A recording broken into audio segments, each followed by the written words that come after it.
All right. Good morning, everybody. Or I suppose for most people watching, you're in Portugal or in and around Europe. So good afternoon. My name is Jeff Strauss. I wish I were there with you, but obviously we do what we can in times like this. So hopefully everybody is staying healthy, staying safe. I'm coming to you from St. Louis, Missouri. So if you're uh, less familiar with sort of Midwestern U.S. geography, I'm basically like right in the middle of the country. So it's about 10:30 in the morning here.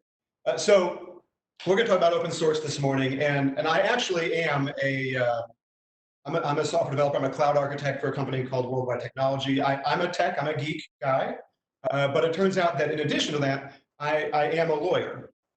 Um, sorry. And so I've been licensed since 2004, so over 15 years, licensed to practice law in the United States and in the state of Missouri where I live. I like to point out every time I give a talk like this about legal topics, whether it's open source, licensing, intellectual property, things like that, it's very important to understand that I'm not any of your lawyer, okay? It's kind of a running joke. People start asking questions online and everybody comes back with like the hashtag on Twitter when I'm in a thread that says hashtag not your lawyer. But I say that for an important reason because um, a lot of people, certainly in the United States, lawyers are the butt of many jokes. People all say they hate their lawyers, they hate attorneys. The thing is, your attorney is your friend. You should love your attorney. Your attorney, your company's lawyers, your team's lawyers, your personal attorneys, their job is to put your interest first. But to do that, they know everything about you, your situation, your product, maybe not the details of your code, but about what it is you do. And because of that, they can give you meaningful, good legal advice. I don't know any of you. I'm not even in the room with any of you. I know maybe a few of you. And so I can't really give that advice. So when we talk today, now that doesn't mean, ask questions, either put them in the chat thread, put them in Slack later, reach out to me on Twitter. It's fine. Ask questions and we can talk about these legal ideas. Okay.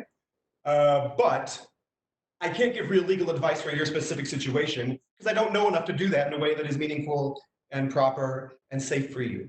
Now, all that out of the way. Why does this even matter?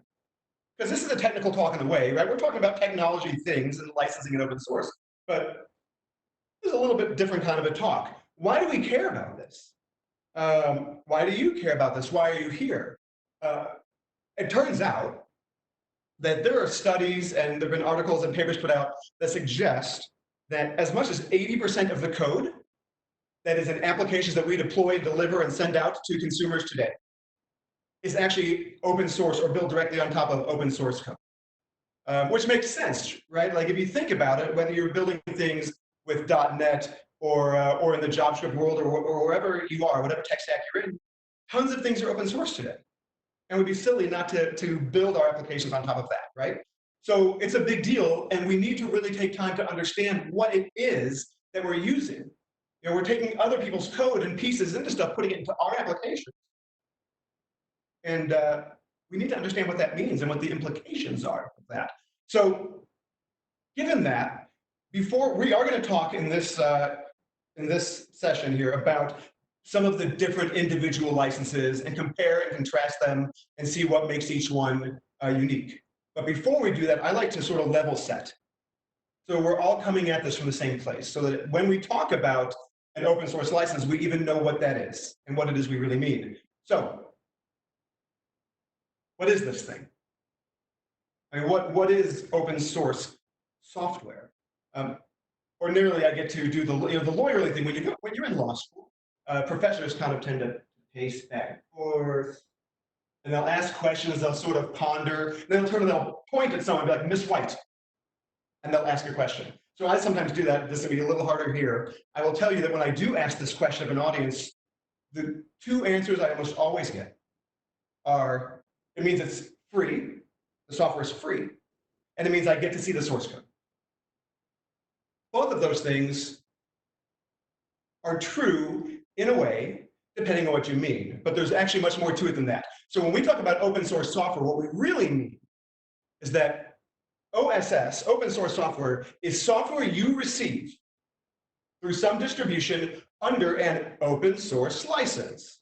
And an open source license, no matter what license it is, A true open source license will have certain characteristics guaranteed. And among those are free redistribution, the right to have free redistribution, the right to see and include the source code, your right to make derived and derivative works, and certain guarantees of non-interference and non-discrimination. Now, that's a whole lot of words. So let's unpack that a little bit and talk about what that all really means. First off, free redistribution of code. Like I said, almost always when I ask people, what is OSS? People say, it's free. Yeah, I mean, it's free. But what we mean when we say it's free is, we were saying we like to say it's free as in free speech, not free as in free beer. What you are entitled to is freedom of information. Open source software is about allowing you to freely receive the code and freely receive the software that is open source and to freely share that information out with others. Now, the origin of this idea came about really before there was even a defined term open source. It comes from when we had days of freeware, free software, the free software movement, starting even in the late 60s, early 70s. People like Richard Stallman, who've been around for practically half a century talking about these things. And the idea was that when you're executing software in an environment that you control, on a machine that belongs to you, you should have the right to understand what it is that's executing in your environment and the right to share that with others. Freedom of information. It may be free as in free beer, it may be free of cost, but not necessarily. And we'll come back to that in a bit. So, next thing, source code. This seems like the most readily obvious one, I suppose. Open source code means we are allowed to, yes, review and see the source code of the software that we are consuming, using, integrating with our own work. But what does that really mean? First off, it used to be when there was less digital distribution and we shipped application software around on CD-ROMs or Blu-ray discs or giant stacks of floppies. It used to mean that the source code would be included right there alongside the software, the binaries that you receive. Now, that's not necessarily true. It's just that you have to have readily available access to see the source code, should you desire. But moreover, I think most people understand probably that the code that has been compiled into a machine language, assembler, whatnot, the ones and zeros that our integrated circuits understand is not source code. But you know what? Neither is this.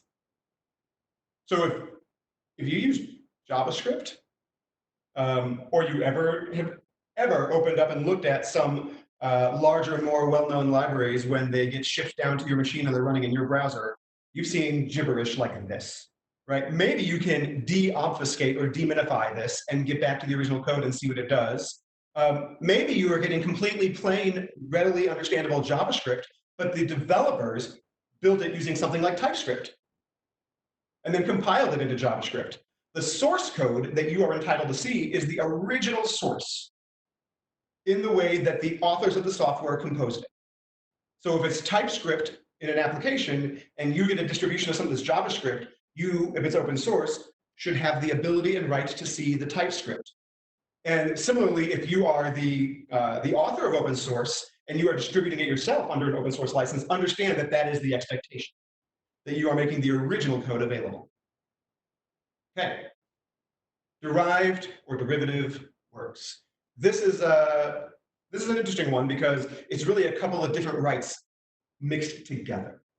First off, you have the right to modify. So what that means is, yeah, you wrote some open source software and I'm consuming it, but I have the right to take that thing and change it, right? I can add new features, I can fix bugs, I can completely change the way that thing works, and that's fine. Whether or not you as the original author accept the pull requests if I have them, or whether I'm allowed to make changes to your repository are a totally different question.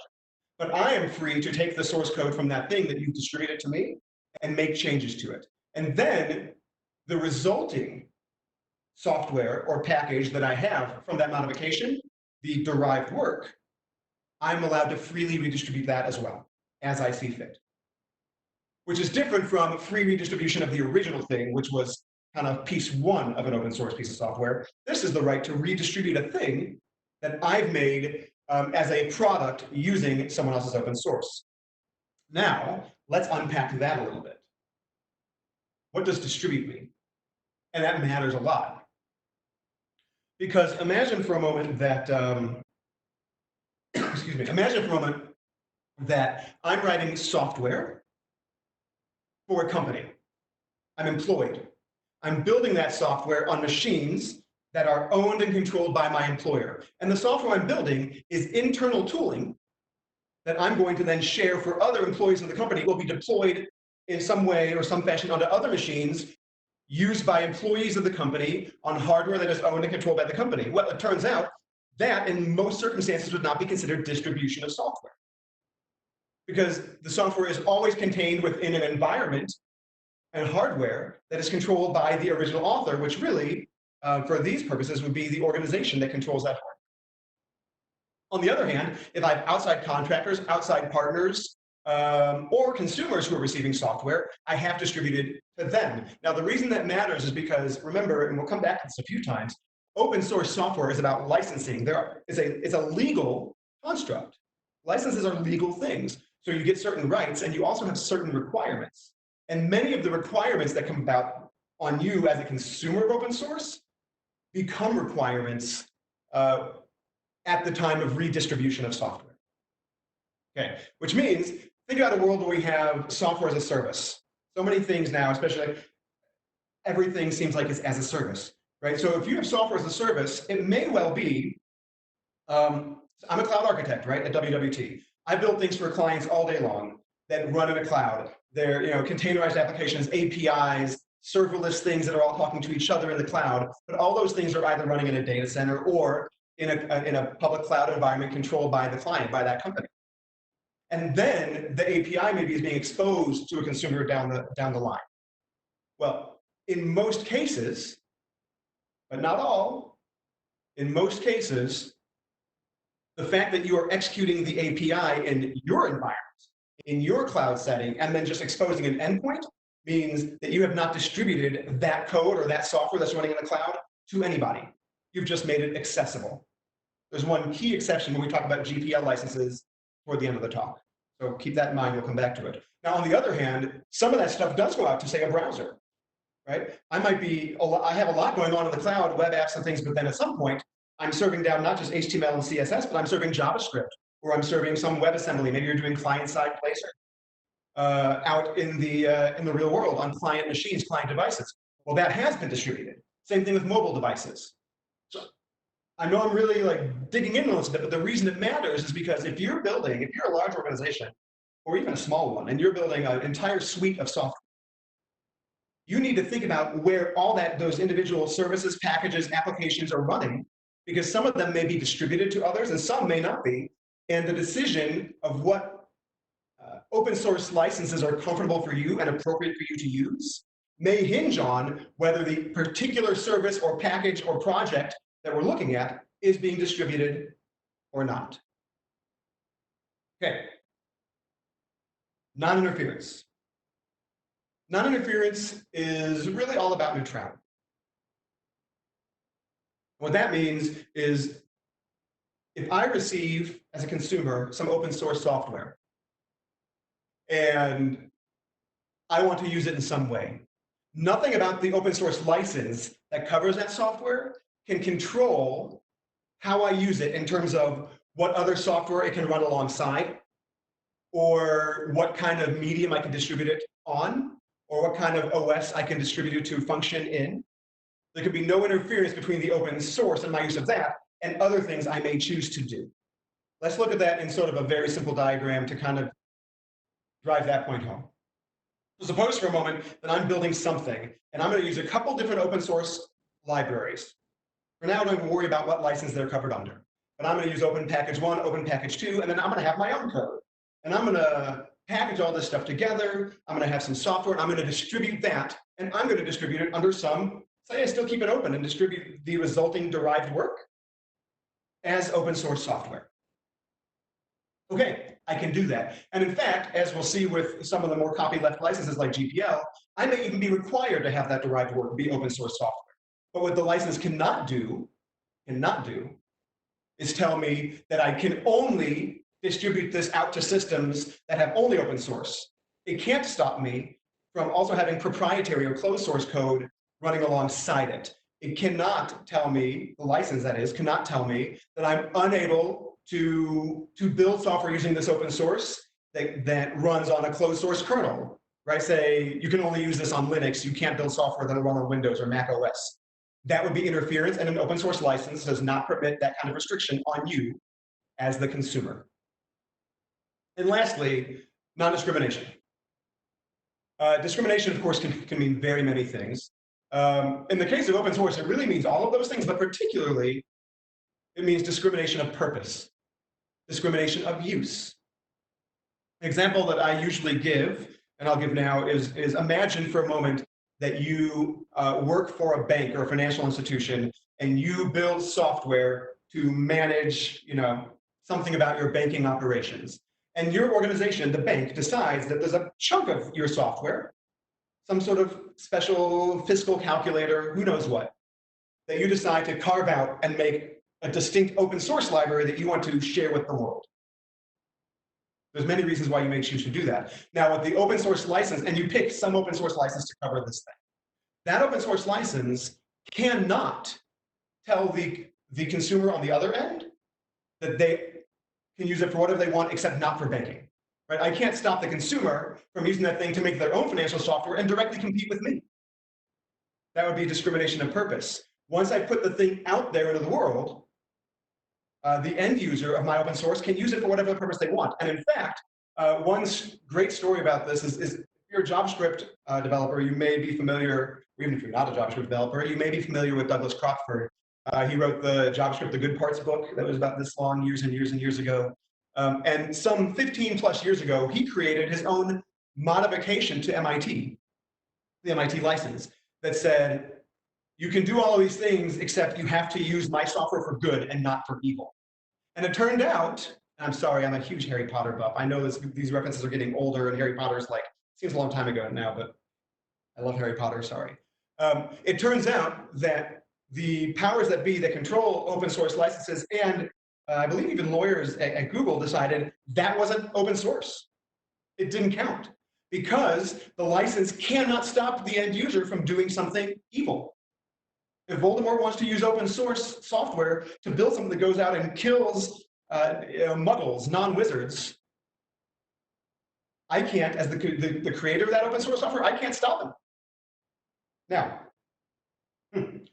all that being said, that doesn't mean that when Voldemort or some real world evildoer does that, it doesn't mean they're not going to go to prison. It doesn't mean that Voldemort doesn't go to Azkaban. Okay? Because unlawful actions are still unlawful.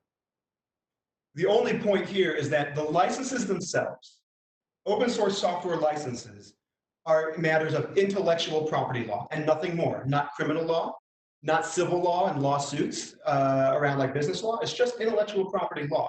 Other criminal law may apply. But OSS is about intellectual property. And in many parts of the world, including in the European Union and in the United States and others, intellectual property law at least covers three broad areas. Copyright, which are protections around works of authorship, including your code.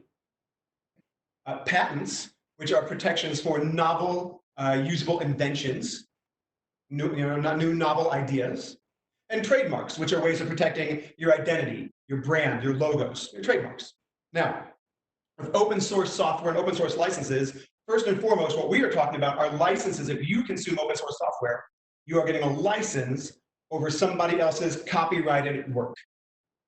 You're getting a license over someone's copyright. I wrote some software. It's mine. It will continue to be mine. I'm going to open source it and offer it to you and give you a license, a non-exclusive license, to use that work that I own. Okay? Some licenses, but not all, also cover patent. There's something patentable in my code. And I understand patentable on software is a little different in Europe than it is in the United States, but we'll talk about that as well. But maybe there's something patentable in my code. Some open source licenses will give you the right to use that patentable work and be free from suit, say, infringement for those patents. What is not covered in what's not covered under open source licenses is any sort of license over trademarks.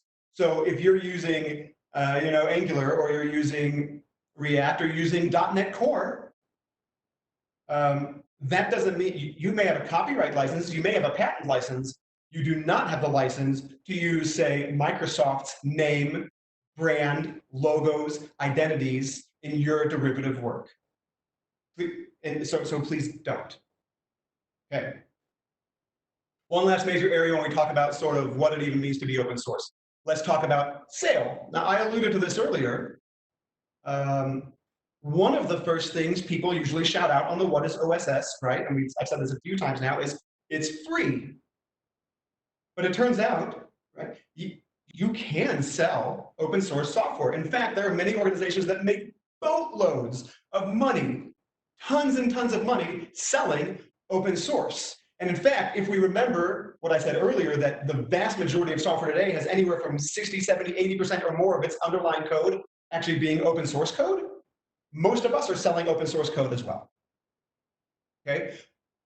The distinction here that's important to remember is there's a difference between proprietary software or closed source software versus commercial software. Commercialized software is just software or any good that I put into the stream of commerce, usually for sale at some cost. Proprietary closed source software can be distributed at no cost. It doesn't have to be commercialized for financial gain. And by the same token, open source software can be sold for financial gain. The trouble here is, because there are no allowances where I can restrict you on how you sell or transfer open source, if I sell something, I want to sell open source to one of you, or all of you, and you buy it, or someone comes into, buys it at some price, you can turn around the next day or the next minute and give it away for free, or sell it for a lower price. So how does that work? Because it seems like a race to the bottom, right? It seems like, well, in that case, everyone's going to undercut everyone else. So how can I make any money at all selling a thing that everyone else can buy from me and then sell for $1 less to everyone else and put me out of business? And there's a couple of ways we can do it. One is consider companies like Red Hat. Okay, Red Hat sells Linux and Linux tools and enterprise Linux and all sorts of stuff. And very much of what they're selling to you is open source. People still buy it because they're getting a few things. Some manner of warranty, updates, support, the comfort of knowing that you're getting genuine Red Hat Linux and not some kernel of Linux that was developed in my mom's basement, right? You know what you're getting, and that comfort is worth something. Another example would be selling consulting services. So let's say you want to sell open source software, but then part of the package when you sell this thing is you have people who are available who will help the organization who buys your software integrate it into their existing systems, helps them with maybe learning how to write extensions or whatever else, or how to modify that software. You're providing consulting support that maybe goes along with the package of software that you're selling. Whatever it is that you do, the bottom line is that when you sell open source software, what you're really doing is you're plus-plussing the open source software, right? And what you're selling, what I've always argued, is that what you're really selling is the plus-plus. If you believe that you're selling open source software and all you're going to sell is the open source software itself, you're not going to get very far. What you're selling are all the other protections, benefits, warranties, services that you can add to go around it that makes your distribution unique and special. Okay. Now we're kind of level set. So let's get into the individual licenses and talk about some of them that you might see in your everyday life as you go about your business, your work, your job, your personal projects. Remember early on I said open source software is software you get under an open source license. Open source license has those certain things. Well, those certain things, the free redistribution, derived works, non-discrimination, all those things, are part of the open source definition. And the open source definition is maintained by the open source initiative. Some of you may have heard of OSI before. If not, no worries. Their web, maybe you've been to opensource.org before, which is their website. The open source initiative are the people who, when a new, because every once in a while new licenses are proposed. And if someone wants to take a license or craft their own and then use it in the real world and call it open source, to really be open source, OSI has to review it and bless it. Now, just like me, OSI are not your lawyers, and they say so on their website. They're not giving any promises or guarantees either. Okay. However, they are the organization that passes judgment on a given license to say, does this text that someone uses as a license, does it satisfy the requirements for something to be open source, or does it not? And then once you get to that point and you have an open source license, all open source licenses kind of fall across a broad spectrum, starting at the most permissive licenses, like MIT, and working their way towards what we call copyleft licenses, like most flavors of the GPL. And really what that spectrum has to do with is the level of restriction that's put on you, the consumer, in terms of what you can do when you redistribute your own derived work. Is it super permissive? Can I take a thing and put in my own derived work and close source that whole thing and not share it and not make it open in the future? Or are there going to be restrictions in place that ensure that the thing I build with the open source, the end product, the derived work product, is also open and remains open in the future? Okay, so what we're going to do now is we're going to go through the four key licenses: MIT, BSD, Apache, and the family of GPL licenses, which in that order, which kind of goes from most permissive to most copyleft. And those licenses together constitute upwards of 85% of all licenses in repositories in GitHub today. Obviously doesn't catch everything. There's many more licenses than that, but these are the ones that you will by far see the most frequently. Start with MIT. The MIT license is old, relatively speaking, in the software industry. It comes from, I think, the early 70s.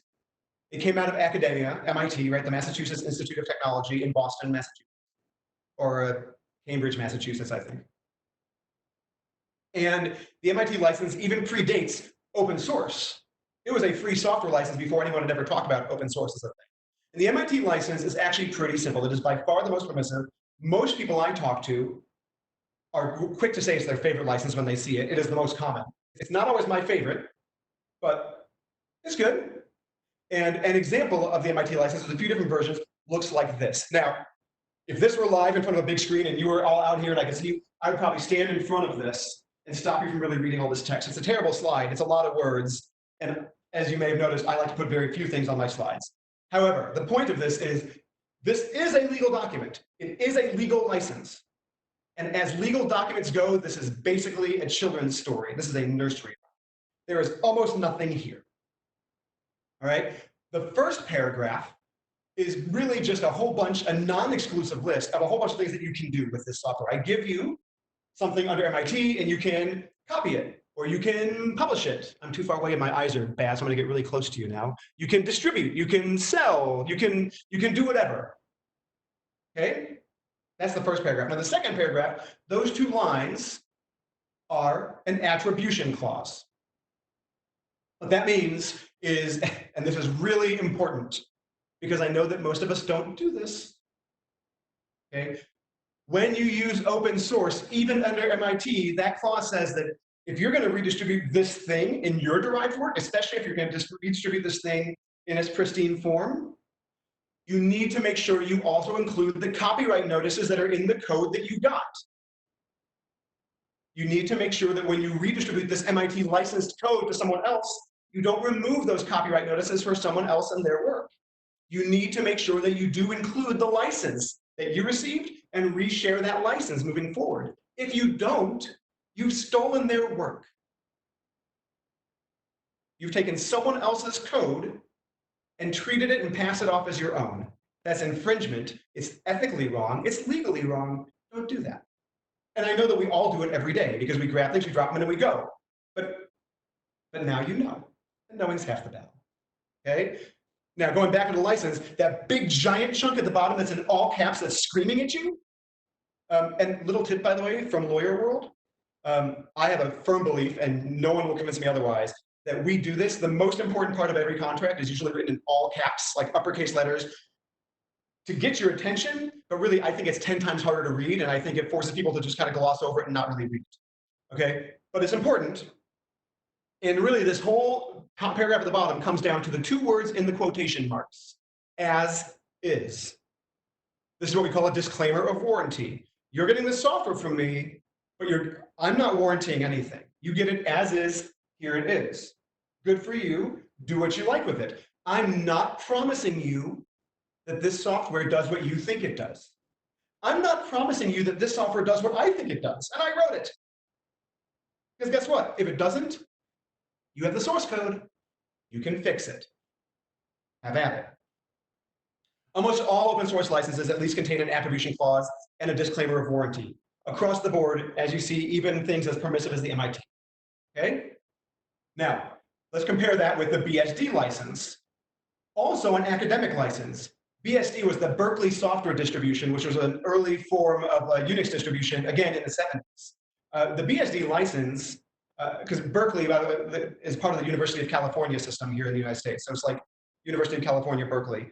And the Berkeley license, the BSD, I think is maybe even older than the MIT license, but they're both older than open source. Now the BSD license is tricky because there are several versions of it and they aren't all the same. So when you see something is distributed to you under the BSD license or the Berkeley software distribution license, you don't automatically know what it says. At the very least, you can distinguish among the different versions by looking at whether it is the 2-clause, the 3-clause, or the 4-clause version. Which means when you look at an example of the text, usually most versions will have some little numbered paragraphs, and there'll be 2 or 3 or 4 of them. And the 2-clause version is basically like most MIT. Those 2 clauses are going to be an attribution provision and a disclaimer of warranty, an as-is provision. The 3, and you will see it out in the wild on distributions repositories today. The 3-clause version adds something called the non-endorsement clause.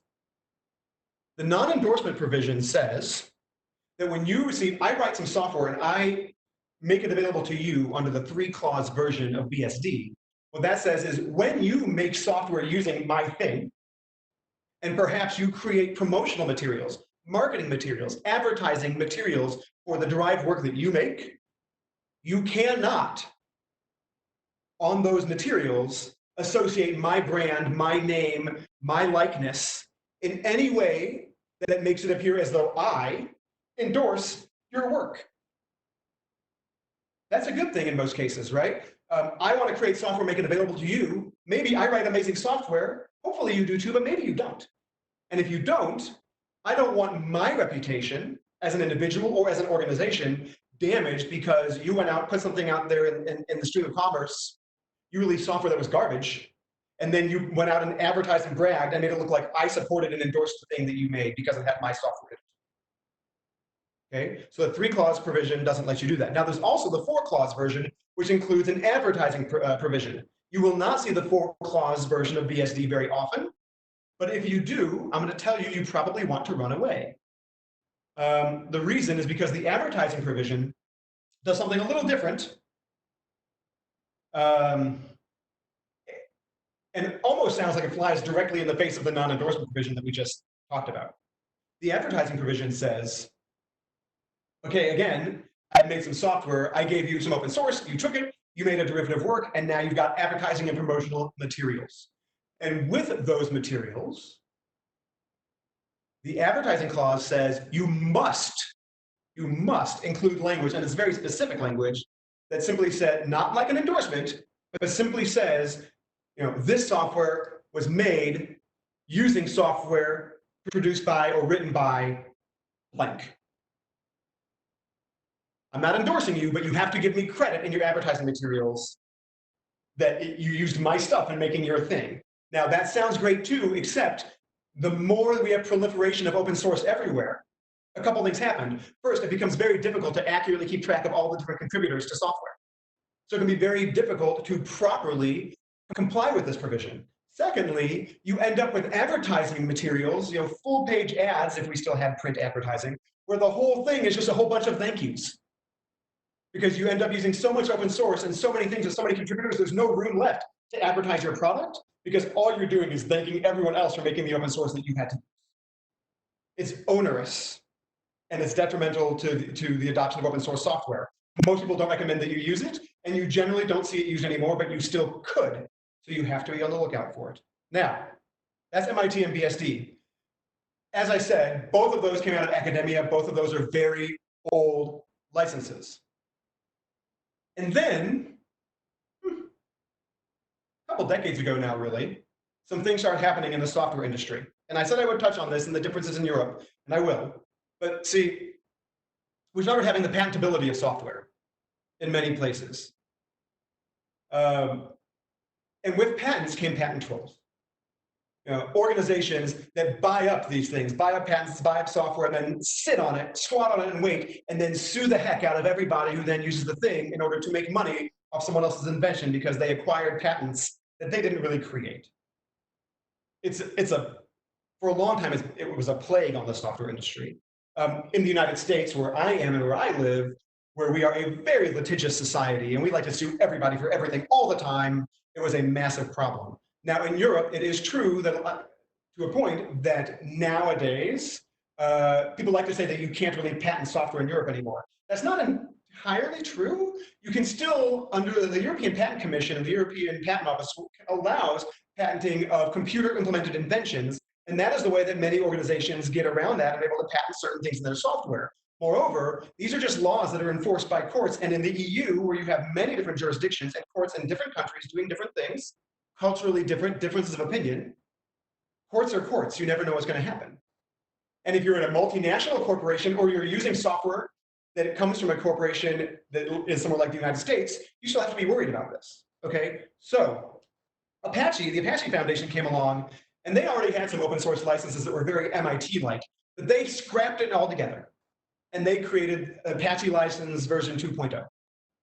And Apache 2.0 was the first major open source license that included specifically a patent license. Now, if you ever take a look at the Apache license, it will not fit on a single slide in a keynote or a PowerPoint deck. It's a document. It's big. There's numbered sections and defined terms and things cross-referencing other things and all sorts of stuff. That's okay. I mean, it's a contract. And the patent license says not only are you getting a license to use my copyrighted work, my code, but if it turns out that there's something in here that is patentable or becomes patented, you get a license over that too. That's pretty important. Maybe it doesn't matter if you're using LeftPad, but it might matter a lot if you're using, React, .NET, what have you. Now, it also includes a very important counter provision that in lawyer speak, technically is referred to as a patent non-assertion clause.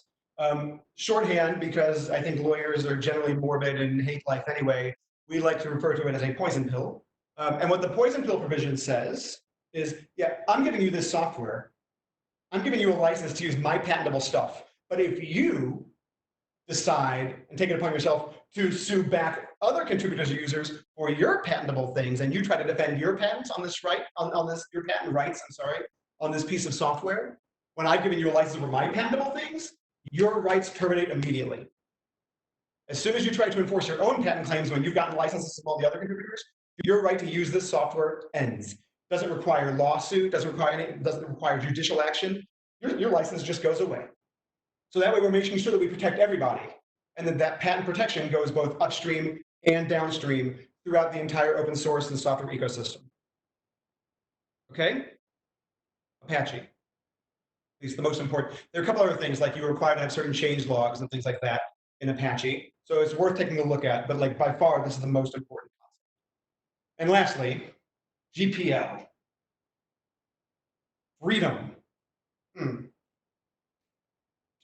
Sure. Yes. So if you've ever used software under a GPL license, the big proponents of GPL open source are believers in open now and forever. Okay. And yes, GPL licenses help to ensure that, because GPL licenses are true copyleft licenses. So again, let's recap what that means. That means that if I write some software and I distribute it to you under a GPL license, and then you go and you make a derivative work using that GPL licensed code, your derived work, no matter what you want to do with it, you can still sell it and do all this stuff, right? I can't stop you from selling it. That's fine. I can't stop you from making a derivative work and all that other stuff. But that derivative work will be open source under the GPL license. Full stop. You can't make closed source proprietary software with it. You can't license it under some other open source license. It will be GPL. So GPL proponents will tell you that it is the most open of open source licenses. It is the greatest, because we are ensuring that once you start using something that's under GPL, it is going to be open source forever and ever, amen. And that's fine. But that really also means that for you as a consumer, it's the most restrictive, because it prevents you from doing certain things. Now, I want to take a step back and be very clear on this, because I can be sarcastic about these things, and it sounds like I'm very anti-GPL, that I think GPL is wrong or bad, and it's not. There's no value judgment. It depends on what you're trying to do. If you're trying to write open source and you care about that and you want to make sure first and foremost the thing you write remains open forever, GPL is for you.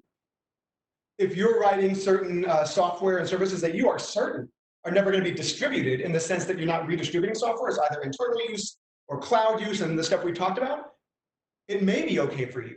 If you're looking to write and create derivative works that are going to be executable binaries and things that you're going to distribute out to people in the real world, and you want it to be closed source for you to commercialize in a way where people can't get at your code, it's not for you.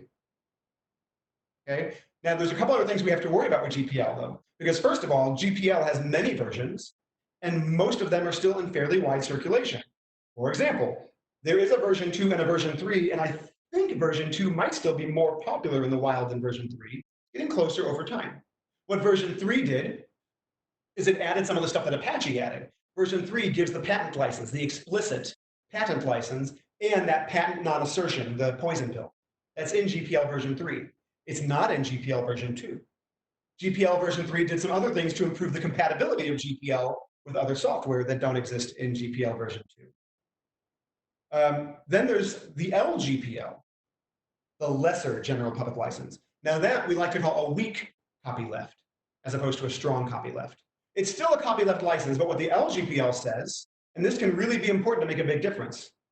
If you receive from me software under LGPL, and you make a derived work that does nothing other than dynamically link to my library, okay? All you to use the namespaces, for example, right? NuGet restore package, and now I've got a reference, so I can use that package in my code. The stuff over here that's dynamically linking the LGPL is not triggered under the copyleft provisions and does not have to be released under GPL. The original library that I'm using still has to be made available by me under a GPL license. If I make modifications to that library, I'm required, when I redistribute, to redistribute my derived work of that thing under GPL. If I statically link my own code and this thing into a single executable, old school, right? If I statically link this code, same deal. I'm stuck under LGPL. But dynamically linked, I'm safe. And then lastly, the AGPL, a Pharaoh, which was the name of an organization or company in Europe back, I don't know, in the early 2000s. The Pharaoh GPL does something that goes against everything I said earlier about running an API up in the cloud. The Pharaoh GPL very specifically says, no, that's a loophole, and we don't want that loophole.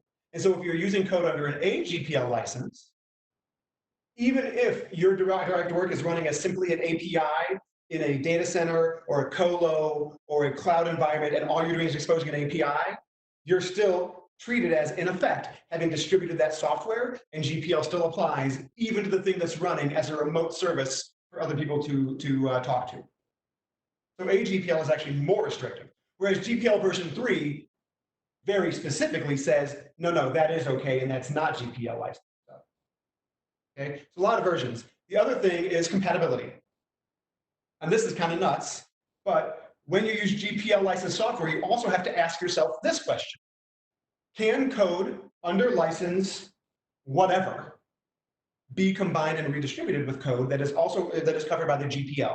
In other words, can I make a derived work that uses library 1, that's a GPL licensed library, and library 2, that's MIT, Mozilla license, doesn't matter, whatever, Apache?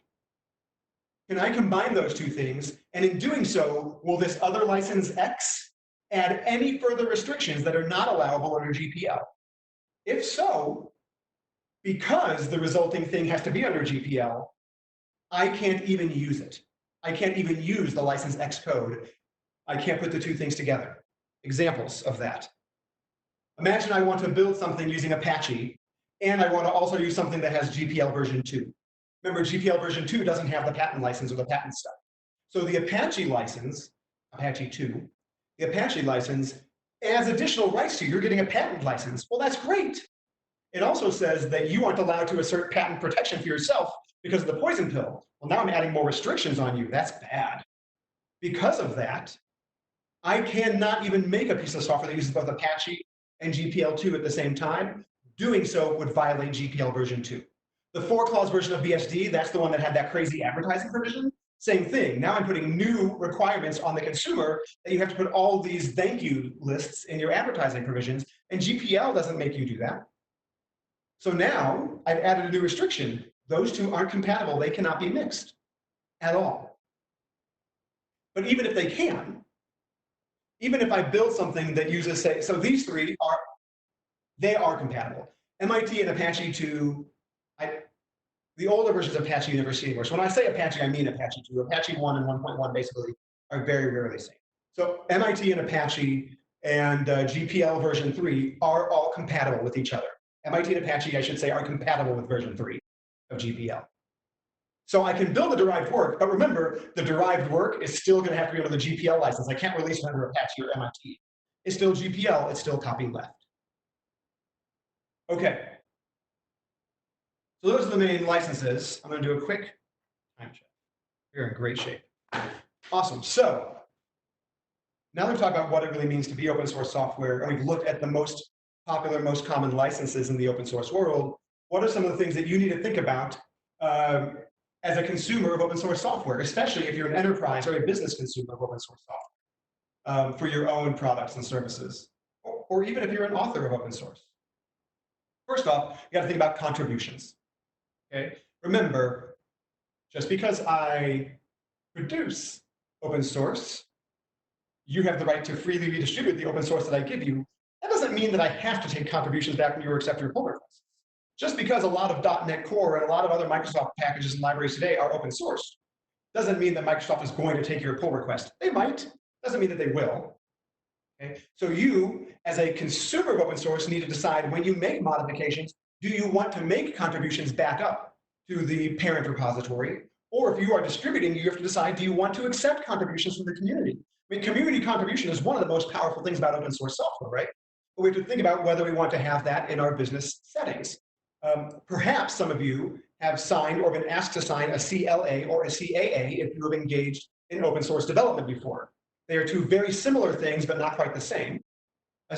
And they're somewhat controversial depending upon who you ask, okay? But a CLA is a contributor license agreement. What that means is that if you write open source and make it available, and I make a change, and I want to, say, submit a pull request and offer my contributions back to you, you might require that I first sign a licensing agreement that says that because remember, the part that I just wrote, that's my work of authorship. I wrote that. That's my copyrighted work. So if you're going to accept my contribution back into your library, into your repository, you may require that I affirmatively license my work back to you.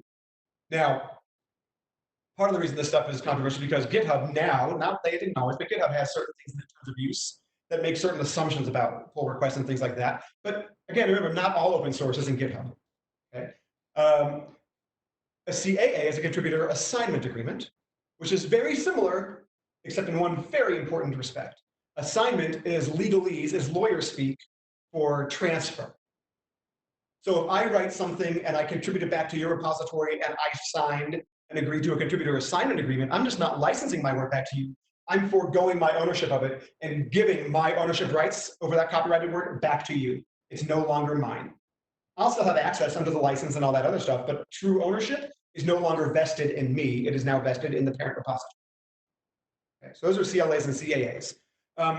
What if you go in, as is very often the case actually, and you find some code on GitHub or elsewhere, and there is no license file. Like you can't figure out, there is no license text.txt file in the repo. Then what? A lot of people have said to me, well, then it's free. I guess I can just use it. No, no, no. If there's no license, you can't use it. Just because I write a thing that I own and I put it on the internet and you do a Google search and you find it, doesn't mean you can have it. You can read it, you can learn from it, but it doesn't mean that you can take it and build your own thing and redistribute it and make it your part of your own software. It's mine. That's part of why GitHub encourages and helps you pick a license when you start a new repo, because they assume that's what you intend. But if there is no license, then all rights remain with the original author, not with you as a consumer. And taking it without a license, again, is infringement of that person's copyright. Okay? Now, if you're an organization, do you even know who stands behind the open source? Do you know who builds it? I mean, if it's .NET, sure you know. If it's React, sure you know. But if it's a smaller library, do you really know who's building this thing? And do you need to know? Do you want to make sure you understand? Is it one person? Is that person dependable? Is it an organization? Is there some sort of a steering committee that manages this library that you found? You may care about that because you're probably getting it under an as-is warranty unless you buy some sort of commercial warranty from the author, right? So you need to know, like, is this thing supported? Is it getting regular updates? When something goes wrong, if there's a security flaw, is there someone betting, yeah, you can fix it, but is there someone standing behind it? And along those same lines, what if that person, if it is one or only a couple people, what if they go away? What if they die? What if they just decide they don't want to do it anymore because they have life and they have children and they have work and they have other things and they enjoyed building open source for a while, but after a while they said, I don't have time for this. Then what, right? Is your organization prepared to manage that? Maybe your organization wants to take over and offer to become the maintainers of that repository. Who knows? But you need to be prepared for the fact that when you use open source, depending on where it's coming from, and depending on whether it's backed by something like the .NET Foundation or some other organization or not, you may need to be prepared for what happens if the repo itself dies. And lastly, can you see the future? Do you have a crystal ball? Of course, none of us really can. I mean, right now, in particular, in the entire world, it's pretty clear evidence that no one really knows what's really going to happen. Okay, but maybe you're building software today that you think is only going to be an internal tool today, but are you sure it's going to be an internal tool tomorrow? Are you sure that you're not going to have your business objectives change, that you're not going to want to sell this thing or look for an exit, have an organization come buy your company? You need to try your best to plan for those things because, again, licenses that may be palatable to you today may not be in the event of a sale or exit or other decision to sell or commercialize some software. So you need to be prepared and think about not only what you might want to build today, but also tomorrow. Now, none of these are intended to scare people away from using open source. All right, we're going to use open source. Using open source software saves time and it saves money, and it would be ridiculous of me or anyone to suggest to any modern development shop or company that they should not use open source software. We're going to use it. It's a wonderful thing for many reasons. Okay? But it does mean that we have to be vigilant and think about how we protect ourselves and make sure that we know what we have. Make sure that we know what open source is in our projects. Make sure we understand what those licenses are and what they mean for us. There's tooling for that. I'm not affiliated with any companies. I mean, WWT, where I work, doesn't do any of this, right? But there are companies and products like White Source or Black Duck, if you've ever heard some of those softwares. There are software applications that help you audit your code and help you figure out what licenses are in there. They're not perfect. They are expensive. And sometimes they're overly alarmist and create fear where there doesn't need to be fear. But again, depending on your circumstances, that may be what you need. But no matter what, I think one of the best things you can do is just focus on teamwork, real teamwork with your developers, your employees, your teammates. Okay? I almost never start a new project, almost ever, without first putting together a list of thumbs up and thumbs down licenses. It's something that's very simple and easy to do in a kickoff meeting, but it forces everyone to think about it and come to the table and be part of the discussion. And it helps us make some plans. And there's no one size fits all list, right? Because it depends on what kind of software we're building, it depends on what we're doing. So any new project or any new application, we need to think about, Like, well, MIT is okay here, Apache's okay here, GPL probably isn't, but LGPL is probably okay. Whatever it is, there's no right or wrong answer. But you have that list and you get ready to go, because the end result then is that because we're all scrambling, like every problem we solve in computing was supposed to be solved yesterday. Every time we've got something we need to get done, like our dev lead, our manager, our business leaders, our consumers, we're hoping you had it done last week. So we always rush. It's just the nature of how many of us are. So if at least we have some list that we know and we agree upon, I can easily say, oh, this one's fine. I'll at least check. And maybe if it's on the wrong list, like on the thumbs down list, I'll at least know that. And instead of having to go bother and wait for answers from the dev lead or from the architects or from the lawyers, I at least know, and I'll look at what the next hit in Google was, and maybe I'll try that one instead. That alone may save you. No matter what it is, though, the point is have tools, have a plan and have tools, and make sure everyone understands those tools, because if you make this easier for your whole team, it is much more likely that people will take those tools and be all in and agree and be on the same page. And that can be the difference between success and failure. So where do we go from here? Don't go to law school. Don't go become lawyers. It's horrible. There's a reason I don't do it anymore. Don't do that. Okay, but research some of this stuff. Not only on opensource.org, there's lots of really good materials out there that talk about these things. Learn about this stuff. Understand the difference between the licenses we discussed and maybe some others, and really get a feel for why these things matter. Hopefully now you're starting to understand why it really does make a difference that we keep track of what open source we use in our applications. We're going to use it, so what is it that we're using? And then, as you make your plan, as I just said a moment ago, include your team. Don't be off on an island being the person who's in charge of open source decisions for your team or your company, your organization. Include the team in the conversation at all levels. Make sure everyone's there, because when you include them, you empower them. And if you empower your teams to make the right decisions, most of them will. And in doing so, you can end up making the difference between having a piece of software that's safe, where you know what you've got, where you can sell it feeling comfortable, you're confident in what you've built, versus finding out when it's way too late down the line that you sometime months ago, someone made a decision that could cost you in terms of your ability to distribute your software, to sell your software, to make a living. So that's all I've got. Again, Jeff Strauss, you can reach me at Jeffrey Strauss on Twitter. Stay around, ask questions here, go to the Slack, wherever. I'm happy to answer questions. And I hope you all have been enjoying NDC Porto so far. Have a great evening and enjoy the rest of the week. Thank you so much.